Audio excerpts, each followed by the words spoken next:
नमस्कार दोस्तों, आज की वीडियो में हम जानेंगे कि मरने के बाद तुलसी का पत्ता और गंगा जल मुंह में क्यों रखा जाता है। तो चलिए फिर इस कहानी को शुरू करते हैं। एक समय की बात है, एक बार माता पार्वती शिव भगवान जी से कहती है, हे प्रभु, मेरे मन में एक शंका है, कृपया मेरा मार्गदर्शन करें। तब भगवान शिव बोलते हैं, हे देवी, क्या बात है, तुम्हारी शंका क्या है, मुझे बताओ, मैं तुम्हारी शंका का निवारण करके ज़रूर तुम्हें सही उत्तर दूंगा। तब माता पार्वती कहती है, हे प्रभु, जब कोई मनुष्य मृत्यु को प्राप्त हो तो तुलसी पत्र और गंगा जल उसके मुंह में क्यों रखा जाता है?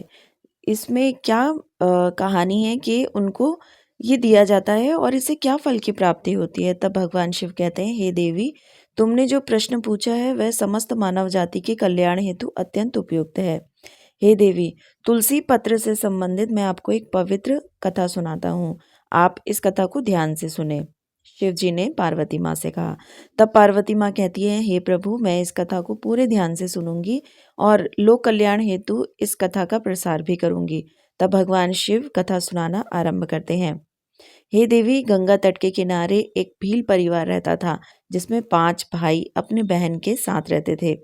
उनके माता पिता किसी बीमारी के कारण गुजर गए। बहन सबसे छोटी थी और वो भी बड़ी भक्त थी। वह हर दिन सुबह तुलसी पे जड़ चढ़ाती थी, नित्य रूप से पूजा पाठ किया करती थी।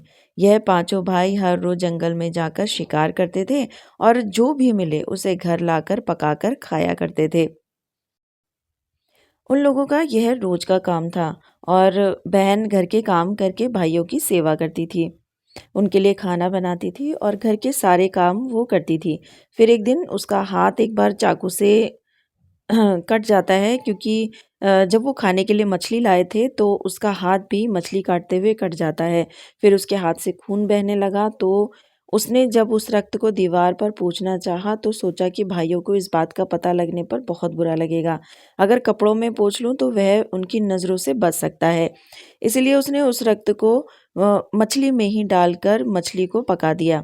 और जब रात को भाइयों ने मछली को खाया तो वे उँगलियां चाटते रह गए। उन्हें यह खाना बहुत पसंद आया। फिर सबसे बड़े भाई ने बहन से पूछा, आज खाने में क्या मिलाया है जो इतना स्वादिष्ट बनाया? तो उसने कुछ नहीं बताया। फिर अगले दिन खाने का स्वाद पुराने जैसा ही था। इसलिए बड़े भाई ने बहन को कसम दिलाई कि उसके खाने में ऐसा क्या था जो वो इतना स्वादिष्ट था। तब बहन ने हाथ के रक्त के बारे में उसे बता दिया। तब बड़े भाई ने कुटिल दिमाग में एक बुरा ख्याल आया कि क्यों ना हम अपनी बहन को ही मारकर खा जाएं, क्योंकि उसके रक्त की चंद बूंदें ही इतनी स्वादिष्ट थी, तो फिर उसका मांस कितना स्वादिष्ट और मुलायम होगा। फिर अगले दिन बड़ा भाई अपनी वह कुटिल योजना सारे भाइयों को बताता है और सबसे पहले छोटे भाई को छोड़कर सारे भाई राजी भी हो जाते हैं। तब बड़ा भाई अपनी बहन की हत्या करने की साजिश करता है। दूसरे दिन वे सभी अपनी बहन की शादी कराने हेतु उसे दूसरे गांव में चलने के लिए मना लेते हैं। फिर वे सभी अपनी बहन के साथ रास्ते में एक छोटी सी गुफा में जाकर उसे बांध देते हैं और उस पर बाणों से वार करना शुरू कर देते हैं। तभी उस स्त्री ने मन ही मन ईश्वर की प्रार्थना की और कहती है, हे प्रभु, अब आप ही मेरी रक्षा करें। तब एक चमत्कार होता है और सबसे बड़ा भाई बाण को चलाता है, लेकिन वह निशाना चूक जाता है। उसका निशाना बार बार चूक जाता है। फिर दूसरे भाई भी एक एक करके बाण चलाते हैं, फिर भी उनका निशाना भी चूक जाता है। अंत में सबसे छोटे भाई को बाण चलाने को कहते हैं, किंतु वह मना कर देता है। तब सभी भाई उसे ही जान से मारने की धमकी देते हैं। तो उसकी बहन स्वयं उससे विनती करती हुई बोलती है, हे प्रभु, अब आप मेरे छोटे भाई की रक्षा करें और मेरे प्राण ले लीजिए। ऐसा कहते ही छोटे भाई का बाण बिना निशाने के ही बहन के सीने को भेद जाता है। तब वह 4 भाई अपनी ही सगी बहन को काटकर पकाते हैं और आपस में परोस और अंत में सबसे छोटे भाई को उसका सिर खाने को देते हैं। वह अत्यंत दुखी होकर मन ही मन बहुत रोता है और उसने अपने कपड़ों में एक मछली का टुकड़ा छुपा कर रखा था और उसने उस मछली को ही खाने में मिलाकर खा लिया। खाते समय उसने अपने पात्र के नीचे एक छोटा सा गड्ढा खोदकर अपनी बहन के सिर और हाथ पैर के टुकड़े डाल दिए। फिर वे सब वहां से चले गए। फिर दूसरे दिन छोटा भाई उस जगह पर आकर एक बांस का पेड़ अपनी बहन की याद में लगा देता है और उसे रोजाना पानी देता है। इसी तरह कुछ दिन बीत जाते हैं। एक साधु उस बांस के पास मलमूत्र त्यागने हेतु जाते हैं, तो वहां से आवाज आती है, हे साधु महाराज, आप इस जगह पर मलमूत्र न त्याग करें।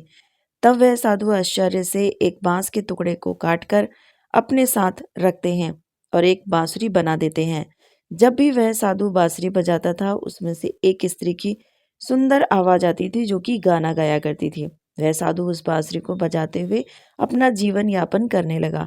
कुछ समय बीतने के बाद वह साधु उस बड़े भाई के घर गया और उस बांसुरी से आवाज आने लगी, इसी दुष्ट ने मेरी हत्या की है। ऐसा सुनते ही बड़ा भाई घर से भागते हुए आया और उसने उस साधु को अपने द्वार से भगा दिया। फिर इस तरह वह साधु उन चारों भाइयों के द्वार पर जाता है, किंतु वह सभी साधु को वहां से भगा देते हैं। साधु को तब कुछ हद तक यह बात समझ में आ जाती है कि स्त्री की आत्मा इस बांसुरी में रहती है, उसका इन लोगों के साथ जरूर कुछ नाता होगा, किंतु बेचारा साधु उन सभी के साथ कुछ भी नहीं कर सकता था। साधु फिर अंत में पांचवें भाई के द्वार पर जाता है। तब वह बांसुरी कहती है, यही मेरे प्रिय भाई का घर है। जब घर में बैठा दुखी भाई अपनी बहन की पुकार सुनाई देती है, तो वह भागते हुए घर से बाहर आता है, किंतु वह देखता है कि एक साधु बांसुरी लेकर द्वार पर खड़ा है। तो उस साधु ने बताया कि यह आवाज इस बांसुरी से आई है। तब वह भाई उस साधु से विनती करते हुए बांसुरी मांगता है। तब वह साधु उस बांसुरी को पांचवें भाई को दे देता है और वहां से चला जाता है। फिर वह भाई अपनी बहन की आवाज वाली बांसुरी बजाता है, तो वह कहती है, हे भाई, मुझे पता है कि तुमने मुझसे बहुत प्रेम किया, किंतु मेरी मुक्ति के लिए तुम हर दिन घर की तुलसी में जल चढ़ाया करो तथा भगवान श्री हरि विष्णु की नित्य पूजा पाठ करो। अपनी बहन की बातों को मानकर वह भाई नित्य दिन तुलसी की पूजा करता और उन पे जल चढ़ाता, घर में भगवान विष्णु की पूजा पाठ करता। एक दिन जब वह भाई तुलसी को जल देते हुए मन ही मन भगवान विष्णु के नाम का जप कर रहा था, तब भगवान विष्णु उसी तुलसी के पौधे से उस गरीब भाई के घर में प्रकट हुए। फिर वह भाई तुरंत भगवान विष्णु के चरण पर आया और सच्चे मन से स्तुति करने लगा। तब भगवान विष्णु ने भाई को तुलसी पात्र का जल उस बांसुरी में डालने को कहा और उसने भगवान विष्णु का नाम लेते हुए उस बांसुरी में तुलसी पत्र से जल डाला। तो भगवान विष्णु के आशीर्वाद से उस स्त्री का पुनर्जन्म होकर वह स्वयं उस बांसुरी से बाहर आ गई। तब उन दोनों भाई बहन को भगवान विष्णु ने तुलसी के संबंध में महत्वपूर्ण ज्ञान दिया। फिर भगवान शिव कहते हैं, हे देवी, वह ज्ञान अब आप भी ध्यान से सुनो। तुलसी को देवी लक्ष्मी का ही रूप माना जाता है। तुलसी में हर रोज जल चढ़ाने से जीवन की सभी परेशानियां दूर होती हैं और सुख शांति आती है और धन का लाभ होता है। तुलसी में जल चढ़ाते समय चंदन का तिलक लगाना बहुत शुभ होता है। तुलसी में जल चढ़ाने का सही समय सूर्योदय से लेकर उसके 2 से 3 घंटे तक का ही होता है। तुलसी के पौधे में रविवार को जल नहीं चढ़ाना चाहिए। मंगलवार को तुलसी में जल चढ़ाने से भगवान विष्णु और देवी लक्ष्मी दोनों ही प्रसन्न होते हैं। रोज सुबह स्नान के बाद तुलसी में जल अर्पित करने से जीवन के दुर्भाग्य को दूर किया जा सकता है। फिर भगवान शिव कहते हैं, हे देवी, मृत्यु ही जीवन का परम सत्य है। मृत्यु के उपरांत व्यक्ति का विधि पूर्वक अंतिम संस्कार करने का विधान है, जिससे उसके शरीर की मुक्ति मिल सके और वह एक शरीर को त्याग कर दूसरा शरीर धारण कर सके। इस प्रकार से जब व्यक्ति मोक्ष की प्राप्ति करता है तो उसे सभी पापों से मुक्ति मिलती है। मृत्यु के समय मुंह में गंगा जल डालना चाहिए, जिसका कारण है कि गंगा जल कभी खराब नहीं होता और कुछ बूंदे ही मृत्यु उपरांत व्यक्ति के लिए मोक्ष के द्वार खोल देती हैं। मृत्यु के समय व्यक्ति के मुख में गंगा जल डालने से उसे कई शारीरिक कष्टों से मुक्ति मिल जाती है और आसान मृत्यु मिल जाती है। यदि मृत्यु के समय व्यक्ति के मुंह में तुलसी की पत्तियां रख दी जाती हैं तो मरने वाले व्यक्ति की आत्मा को भगवान विष्णु का आशीर्वाद प्राप्त होता है।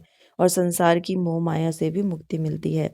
वहीं शरीर के सारे कष्ट भी दूर हो जाते हैं और आत्मा सभी बंधनों से मुक्त हो जाती है। तुलसी के नाम से ही यमलोक में जो कष्ट देने वाले राक्षस वह भी शांत हो जाते हैं और यह मार्ग आसान हो जाता है तथा मोक्ष मिलता है। इसीलिए मोक्ष के लिए गंगा जल और तुलसी का सेवन मृत्यु के समय किया जाता है। वीडियो अगर आपको अच्छी लगी है तो प्लीज़ वीडियो को लाइक ज़रूर कीजिएगा और चैनल को सब्सक्राइब ज़रूर कीजिएगा। वीडियो देखने के लिए आपका बहुत बहुत धन्यवाद।